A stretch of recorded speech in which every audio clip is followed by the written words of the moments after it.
Hi, everybody. This is Jo Flick. It's the third session of our 3 sessions, and today we are going to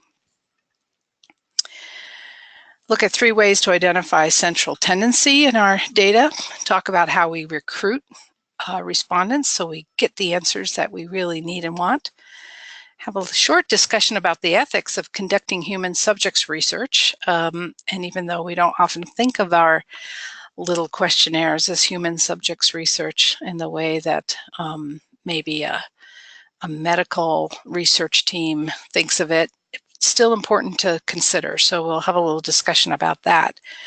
And then we'll move on to why it's important to share your data and analysis with the rest of us so we can make the library field a better place to be in and operating in all the time. We can all learn from each other and support each other.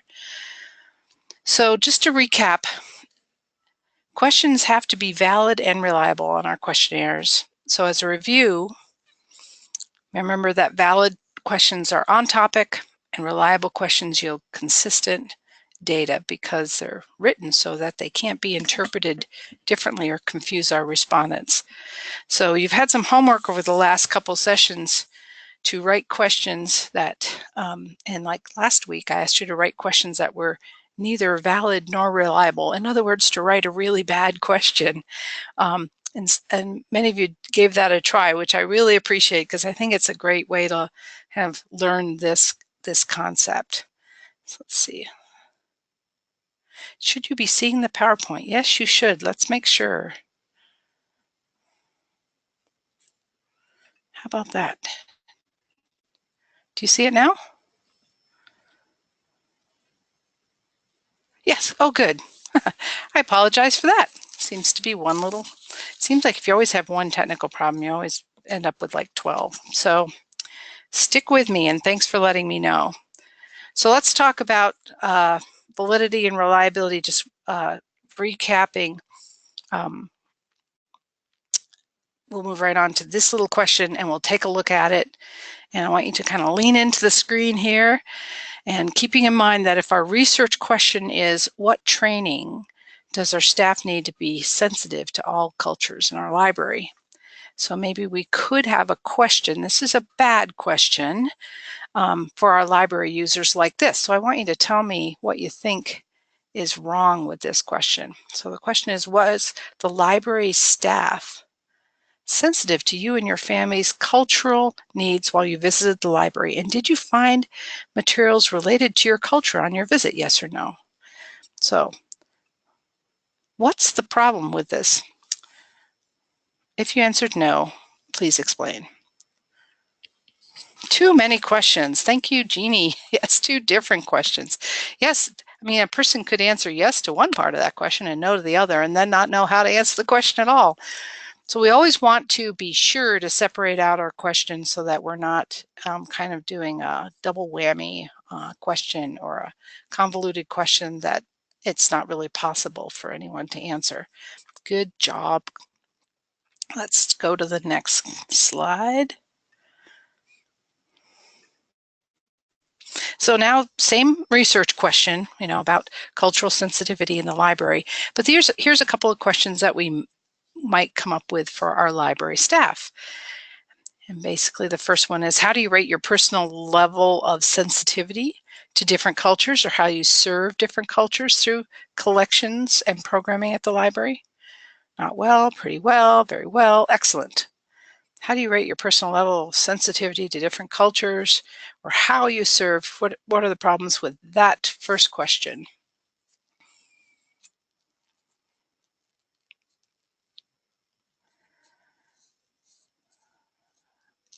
Watch in the chat box. Do you see any problems? Remember, think about validity and reliability.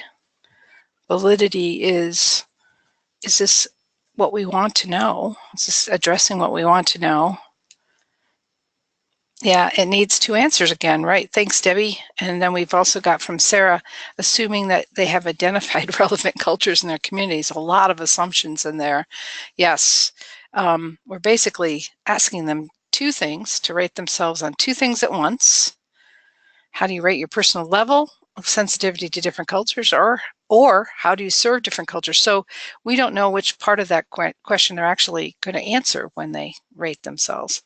And some people think they're sensitive and they aren't. Exactly. This is a really invalid question. Thanks, Dana, for that observation, because it's not really getting at what training do we need. And we could say, what training have you received? Or you could ask someone to rate themselves on something more specific that might get at how culturally sensitive they are. We're not really measuring their cultural sensitivity, but just how they might feel about their cultural sensitivity. And then let's look at the second one. Select the cultural groups that you want to learn more about, so that you can serve them better at the library. And your answer choices are Asian, Native American, and African. What's the problem with this question?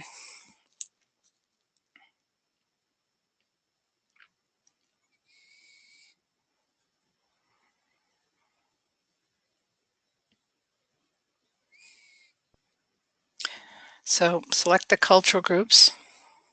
Yeah, it's right. Why only those? That's exactly right, Stacy. And Lisa excludes many cultures. We don't have an exhaustive list. So one of the key things we need to do when we create a checkbox list, when we're asking our respondents to check from this list, is to make sure that we have a list that is quite exhaustive.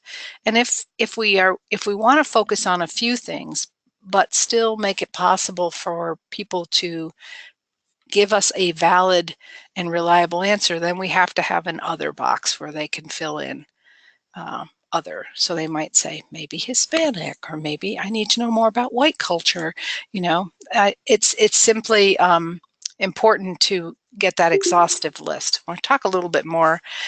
We had this conversation with one of you guys on your homework. I can't remember who I talked to about it, but one of the ways to make sure you have an exhaustive list is you can create the list and ask people to add to it. And you don't usually have to go to too many people and ask them to add to it before you get a pretty good list. You have a pretty complete list when you start getting repeat answers and nothing new. So it's just a simple matter of walking around and saying, well, I want to ask them what they know about Native Americans and Africans. What other cultural groups should we have on that list? And people will say, well, I think you should have Latinos or Hispanics on that list, or I think you should have Canadians on that list. When you get to the point that you stop getting any new responses, then you have a pretty exhaustive list. It's pretty simple to do. So that's the kind of review. I think probably the most important thing about this class is I hope you'll walk away a little more confident in being able to write a good question and to get the data that you want. So today we're going to talk a little bit more about, some of the things around the questionnaire. And we're going to start with kind of the analysis side. So when you have some data and you're trying to report it and figure out what this data means, one of the things you are often going to do is try to give some sort of measurement that indicates what the central tendency is of this data. So this is kind of statistics 101. And you probably remember a lot of this stuff from high school, even middle school. Probably had to take a statistics college in statistics class in college. Most of us did. But we don't use it every day, so I thought it would be useful to just review it. And I think sometimes we misuse central tendency. We try to we report something as kind of being an indicator of central tendency when it's really not. So we're going to kind of talk that through. So you'll remember that mean is actually just another word for average, and where we're dealing with numerical values, you just add up all the responses and then you divide by the number of responses to get the average. So when you think about an average measurement, think about when an average measurement might be useful for you to know. And I can think of like one example. Say you want to know what the average donation is for your annual fundraising campaign. So you're going to set up like levels for donors and you want to know what kind of the average donation has been in the past, well, you can add up all the donations and divide by the total number of donors, and you'll get an average. And that maybe you'll want to track that number over time to see if your average donation is going up, and that then you might want to be suggesting a larger donation. So that sounds like a reasonable time to use the mean as the indicator for central tendency. But you can also see where central tendency might not really be best defined by the average. So you also want to always look at the median, which is the number in the middle of a progression of numbers. So for the median, you would stack all of those donations, the amounts, in order from low to high, count up all of them, and pick the one that's in the middle. Now, the median will also often give you a better indicator of central tendency whenever you have outliers in your data set. In other words, you've got one or two really, really, really high numbers or one or two really, really, really low numbers. And when I say one or two, that's relative to the size of your whole data sample. So it could be, 10 or 20 low ones if you have a bigger sample.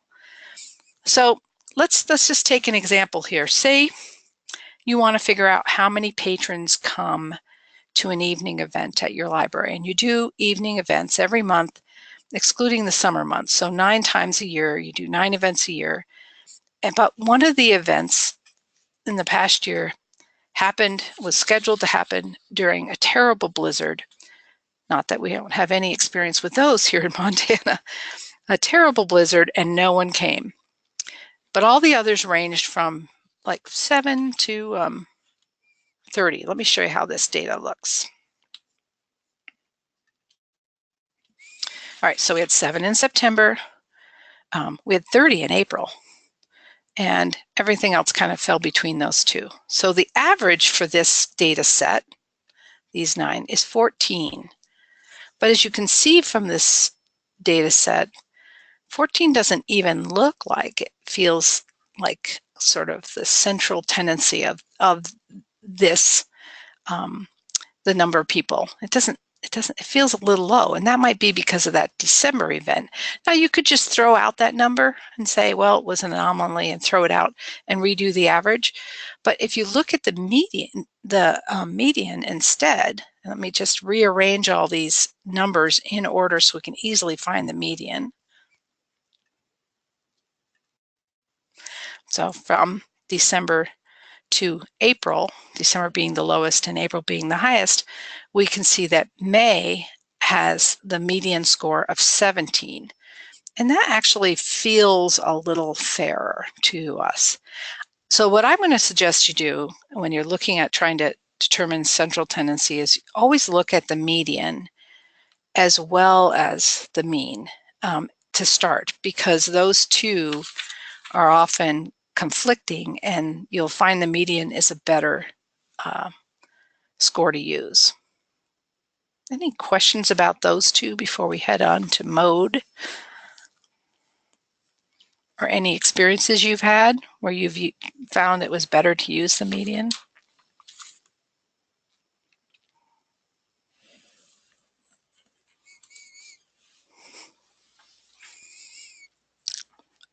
Well, let's talk a little bit about mode then.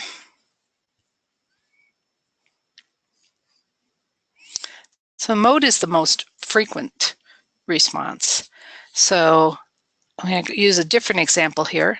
Say you're trying to pick out the color for your t-shirts for a fundraising event that you're doing, and you ask some previous donors what colors they like, and this is the data set that you get. 10 of them said they liked yellow, 20 said they liked green, 10 liked teal, 10 liked black, but 50 liked blue. In this case, average or median wouldn't really work very well. You really want the mode, which is because it's a popularity contest. So a mode is a poll or a vote. It just tells you the most frequent answer. And there's going to be lots of times when using the mode is what you really want to be using.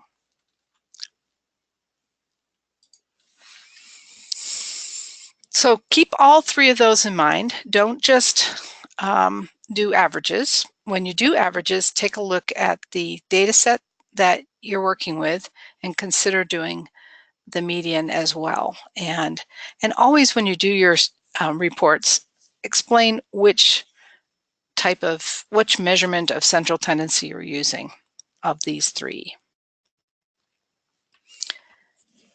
So with that, we're moving on to central tendency. Just catch up down here. We're moving off from central tendency and talking about recruiting. So I said we're going to talk all about everything that goes around the questionnaire. So I started at what comes after the questionnaire, and now I'm going to talk a little bit about what kind of comes before you head those out. You head out and start collecting your data. You always want to use your research question to kind of help you decide who your audience is and define who your audience is. So back to that research question, it'll help you decide, who you want to participate, what kind of information you want to get. And this came up with Jeannie's question. She had a research question about expanding story times, and she's looking to determine what's the best time to expand her story times, and she has a few choices that she can manage, but she wants to hear from folks about what they think. Well, in her case, it's probably not going to be very useful to get a lot of information from her senior citizen knitting club, because they don't come to story time, although it might be good. Maybe they don't like story time and prefer to not come when story time is going on. So maybe it might be worth it, but that's a different kind of set of questions. Basically, she's going to want to talk to caregivers.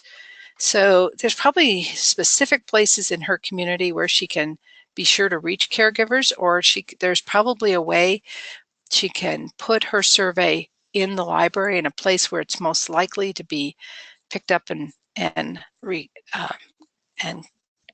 actually done by caregivers. Maybe she puts the information over in the children's section, and so that's more likely that people with children are going to see it and participate. So you always want to think about your audience. You also want to give them some thought about what concerns your audience might have and any hurdles they might have that will prevent them from participating. Maybe you need to ask this question about something going on in the library to people who don't currently come to the library, in which case you have to kind of come up with a strategy to get out and find those people. You always want to get the participation from your target audience. So your research question is going to help you determine who that is, and then your strategy for recruiting is going to be kind of written by what you know about that audience. Now you always want to, this is really important, explain the purpose of your research and make sure you have a statement on your survey about how you're planning to use that data, or in any benefits that you're anticipating will come to the community as a result of this data, so they can see what's in it for them. This will improve participation. Now, there's been an awful lot of research on what causes people to participate or not participate in data collection surveys. And for the most part, people participate because they just believe that what you're doing is legitimate and that they can assist you in some way. Most of the surveys we're going to be doing are not going to be random surveys where we choose a scientifically designed randomized sample. Rather, most of the surveys we do are going to be people who self-select to respond to an invitation. And so there will be a certain skew in that group. The people who self-select to help out the library with the survey probably are a little more predisposed to liking libraries, but that's okay. You don't have to, not every survey has to have a randomized, scientifically valid sample. I did mention that it's often helpful to pay your participants a token. to give them, especially if you're doing a survey that takes quite a bit of time. If it's just a really short survey, maybe they get a pencil. You can offer them a pencil or bookmark. I'd like you to complete this survey. And, oh, here's a bookmark as a thank you for taking the time to do this. What is generally considered the best practice when you're using a token is to give the participant the token up front, not to withhold it until they complete the survey, so that it can't be perceived as kind of a coercion of any kind, even if it's a pencil. But if you're doing like a long-term study with, say, you're a group of people that you're asking them to contribute over time, you might even consider something a little larger. Say you're collecting some data for a grant, you can build into the grant that you want to buy gift cards, or even a crisp $5 bill that you hand to people as you ask them to complete the survey. There actually is good research to indicate that this improves participation considerably, so it's something you should at least consider. So you always want to set a target for your survey completion. I did a survey a few weeks ago. We were looking at possibly putting our videos on YouTube. Maybe instead of our current Vimeo channel, we wanted to know if people were going to have trouble getting to YouTube. We know it's blocked often in different places of employment. So we wanted to do a survey of our librarians here in Montana and see how many of them had YouTube blocked. Well, it was a one-question survey, basically. And I knew I needed to get about 80 or so respondents before I could feel really comfortable moving forward with our decision. And we had 100 very quickly. And so I was really confident that, we could look at that data and have a pretty good representation of how the rest of our librarians feel. We have about 800 people who call themselves a librarian and work in some capacity at a library in Montana. So 100 respondents is actually a pretty good response. You want to shoot for, if you're looking for a really good representation of your sample, you want to shoot for something in the neighborhood of 10 to 20%. 20% is actually pretty high. But you can also, if depending on what data you're getting, be really confident with a smaller number than that. If you feel like you've done a good job of reaching out and getting a good cross section of your audience. But if in my case, if we hadn't gotten that many responses right away, I already had a plan to how I was going to get more responses. I was basically going to call people up. I suspected that schools were more likely to have blocks of YouTube, so I was just going to start calling school librarians and not leaving a message, just seeing who I could reach and asking them. And I figured I'd do that and call 10 or 12 around the state and kind of get a feel for it that way. So I had a backup plan in case nobody did respond to my survey. And then adjust. Sometimes it's just a matter of waiting. You sent the survey out at the wrong time. You have to wait. Maybe if I sent that survey out over Christmas break, I'd have gotten no responses. So you gotta look at the data that's coming in and make adjustments as you go. And finally, I wanted to talk about this whole idea of what is enough. Enough is enough. What is that? So I think you just have to not ask more questions than you really need to know. And it's okay to go with the data that you have, even when you know it's not perfect, if it's still informative. In your analysis, you should, when you do a report based on your data, you should list what the limitations were to your research. So when you're reporting this to your library board and when Jeannie is planning to start that new story time, she needs to say, we only got 15 respondents to this, but they were 15 from a group that I really feel will participate, and since we have a good time for them. So she just mentions the limitations in the survey as she's mentioning the results. So don't don't get wigged out if you don't have the perfect sample, or you don't have the perfect questions, or the data clearly has some flaws in it. Just state that clearly when you do your analysis. Data's not good or bad, but it does need to be clear about what your process was and, like I said, what the limitations were. So from that, we're moving on to this discussion about ethics. Any questions about collecting, or any ideas about, let me go back. Any ideas about how to recruit, or any experiences you've had that you'd like to share?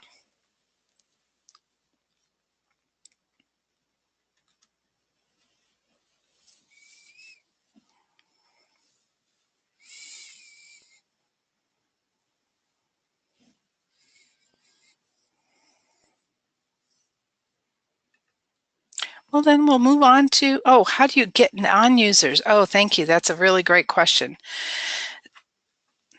Well, Stacy, you want, again, to identify who your target audience is. So it's certainly a problem for us in library land that we have a tendency, I think, to listen to our existing patrons when we know there's a bunch of people out there who don't come into the library but might otherwise support library services, especially when you're trying to think about doing something new or addressing a new audience. So I would say there are a couple of different techniques for getting out to folks who you don't see walk into the library. You could start by identifying specific target groups in your community. Say you want to talk to stakeholders like your political folks who serve on the county board or the city commission, or serve on different committees.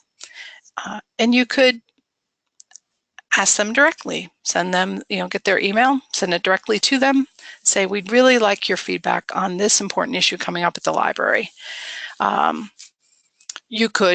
Those people are often really good candidates to do an interview with instead of a survey. You just call them up and make a date, and you bring your survey questions with you, but you just record the interview instead of asking them. There might be really busy people, and the only way to really get it is to just sit down with them and do an interview.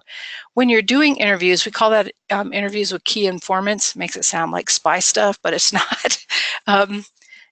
You don't need to do very many of them usually to get the input you want. Again, you're just looking for patterns in the information you're getting, and things that repeat or show up over and over again. And so that's one way you can often get input. You might want to, instead of doing a survey with non-users, you might organize a focus group and say, I would like you to send a representative to maybe all the churches in town. Ask them to send a representative and serve tea and have a discussion with them. Again, if they allow it recorded. If not, have somebody there to take notes. And then lastly, I think one of the ways you can get non-users to participate is by just putting your surveys out with business people, or getting some ambassadors within your library to reach out to their connections and try to get them to recruit them. One thing you don't want to do, when we get into ethics, we'll talk about this, is actually pay your recruiters based on how many people they get in the door. You don't want to say to someone, if you can get me 5 responses, I'll give you $50. I'll give you $10 a response. That's not considered ethical. With SurveyMonkey and some of the other online survey tools, if you are looking for a sample, you can actually purchase them from them. So depending on what project you're working on, say you have a grant and you want to survey your community and you want to get a really good quality randoms survey, you can pay SurveyMonkey for a sample, and they will actually go out and contact people in your community for you. Does anybody else have any other ideas for Stacy?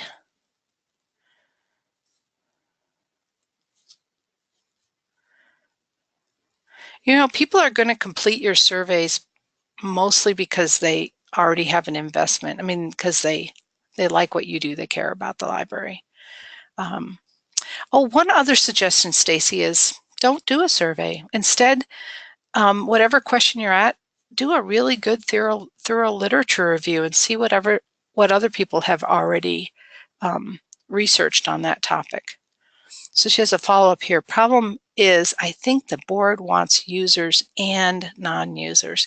Yes, of course, they want to know about those community members who aren't coming into the library.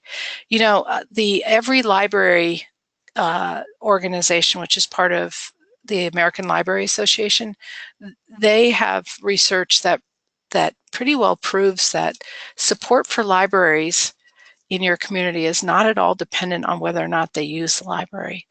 That that libraries have this unique position of being pretty well regarded in their communities, even if they're not that well used. That doesn't mean you shouldn't try to be better used, but it's an interesting statistic. You know what I'll do is I'll make sure to post into our Google board the information that on a webinar that we did with every library a few weeks ago, exactly on that topic. You know, where does the support for libraries come from? The Every Library people have some really interesting things to share on that. And then Marianne has a note here. Does the library have community partners that could be surveyed or directed to your survey? Yes, and that's what I was kind of getting at by saying, well, what about the folks that you do have contacts with? They have contacts with other folks. And so you can kind of look across your staff and your volunteers and your friends groups and see if they have other contacts, and they'd be willing to recruit participants from those people that are not necessarily directly connected to your library, but they're connected to someone who is connected to your library. And then Jody has a note here too. Oh, Jeannie is saying it's a great set of webinars. That's true. The Every Library webinar series that we did the past 3 months was really good. And Jody's comment is, if it's an online survey, you can try to post the survey on generic local pages. Oh, that's a good suggestion. Keep in mind that a percentage of non-users are absolute library supporters. That's right. And yeah, generic local pages like Facebook, or, you know, one of the they may have those what are they called, garage sale pages on Facebook. You might be able to find some good places, or, you know, I mean, do a PSA with your local radio station. Say, you know, where the library is looking for information and input from the community, and you can go to the library's website and click on our survey and complete it. That's what we did at our state library. We were looking for a lot of information across the state.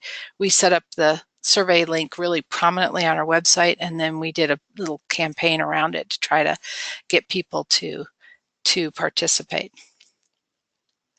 Hope that's some good ideas for you. So on to ethics, and here we are running a little bit late, so I'm going to kind of swing through this quickly. The thing about ethics when it comes to surveys is that we oftentimes just don't think about it at all, and we really, really should. Because we just don't think of our surveys as being dangerous or harmful. But any questions can have the potential. Anytime we start doing research on people, we do have the potential of causing harm. And keep in mind that the next thing I'm going to talk about is how we ought to share our data. And so we really, even though we might not use our data in a harmful way, someone else could. So it's really important to at least be thinking through this issue. And I want to give you a specific example. I was at a meeting on Friday over at the Department of Public Health and Human Services. And we were talking about this particular advisory group deals with how to keep kids healthy in Montana. And they were talking about emergency room visits, and they're analyzing some Medicaid data on emergency room visits and kids and what kinds of things befall kids that they end up in the emergency room. And it got into a discussion about how some people use the emergency room when they could be going to their local doctor, their local doctor or a clinic, and they may overuse the emergency room. And we were wondering about how can we get at that data? How can we find out what are the hurdles that people are experiencing that really prevent them from getting access to adequate health care, and they end up instead in the emergency room tying up resources that they probably didn't need to tie up, but not really maybe having any other options. So why is it people do that? That was the question we had. That was sort of there's not a formal research question, but that's the kind of discussion we had. So we got into this whole idea of, well, maybe we can ask the emergency room intake, we can add to the form. Now, this is the health department. They have the power to do this. They can ask emergency room departments across the state to add something to their intake form. And they were like, let's ask why people came to the emergency room instead of going someplace else. And so that got into a whole other discussion. And I finally said, wait a second.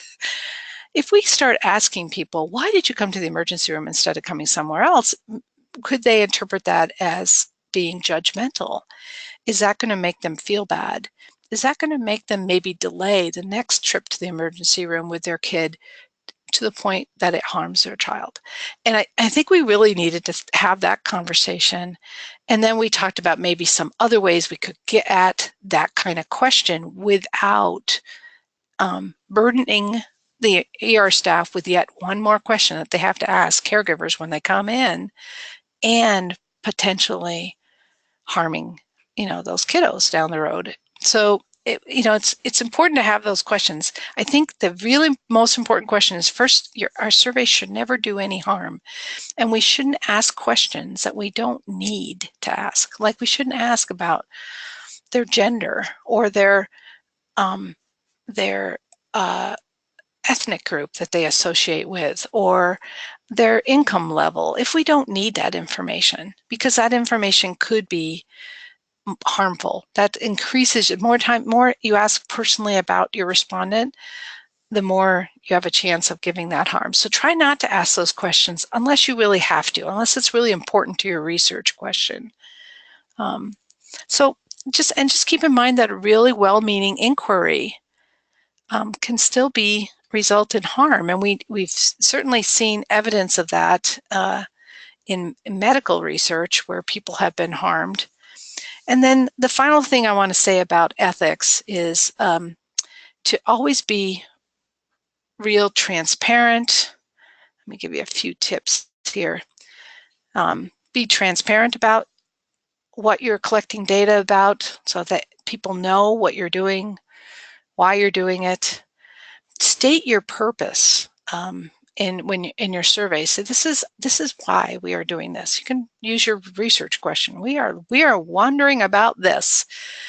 Be sure to be clear about who is behind the research. It's the library. Is it also a funder? If you have a funder you're collecting research for, or another agency, be clear about that. And again, if you don't need it, don't collect it. And then also be really clear about whether this data is actually anonymous, which means that you and no one else, no one ever could find out who that respondent is. They can never nail it down. Or is it merely confidential, which means, you can have a good idea where this response came from, but it's not something you intend to collect, and you hope, and your intention is to keep it confidential. So don't use the word anonymous until you're like 100% sure that what you're doing is completely free of ever being connected to an individual, which honestly, a lot of times, even for online surveys, it's not. And last on my list today is to talk a little bit about being a lantern. I love this little photo of a child. A lantern, I hate to use a biblical reference, but or hopefully not misuse it, but you just don't want to put a lantern under a bushel basket, right? You want to always shine it. And I think I will implore that you be willing to share your research with all the rest of us. Think about doing a presentation at your regional meeting or your state association conference. Write an article about it for a librarian newsletter or a blog. Share it with us. Research is how we light up our field. This is how we get to know better what we're doing, how we're doing, and how, most of all, how we can do better. So just don't put that lantern under a bushel basket. Just keep it out there and share it with the rest of us. That's essentially my presentation. I kind of ripped through things a little bit. Sorry for the technical difficulties at the beginning, but I will be happy to answer questions. And I do want to make sure that you have my contact information. Email is best for me. I'm on the computer all day since I work from home. So jflick@mt.gov. And if you ever need my input or want to run an idea past me, I'm happy to contribute that way. So a note from Marianne, even the experience of holding the survey could be helpful to many of us, or harmful. Yes, it can be, just the experience. You know, I'll have to say, since I live on a reservation, I live on the Blackfeet Reservation, and my Blackfeet friends feel frankly surveyed to death. I mean, and that is, they're constantly being studied as a ethnic group and special population, and I think it takes its toll on them. I don't, you know, I mean, nobody wants to be viewed as a lab rat, so I think it's really important to be sensitive to that. And like I said, if you don't need the data, don't ask it. And Dana, survey fatigue. Yes, it certainly is. Shorter is better. Oh, I know at the state library we do survey a lot, and we try to check each other. We try to hold each other accountable and say, do we really need to survey this? Do we already have this data someplace else? Can we find this data? Has the research already been done by somebody a lot smarter than us? And then Marianne, another good comment, plus when you are surveyed and you don't ever see anything positive that comes from it, it makes you less likely to participate in the future. That is so true. And I think that's part of the ethics issue as well, and our accountability. You know, at the very least, you should be offering to anyone who requests it the raw data from your survey. So if you participate in a survey, you ought to be able to get that raw data back. And I always put that on all of my surveys. If you're interested in seeing the results, send me an email, I'll send you the results. Nobody ever asks, but at least I've made the offer. And if they did ask, I think I'd be absolutely thrilled. So if you have no other comments or questions, I'm going to go ahead and stop our recording.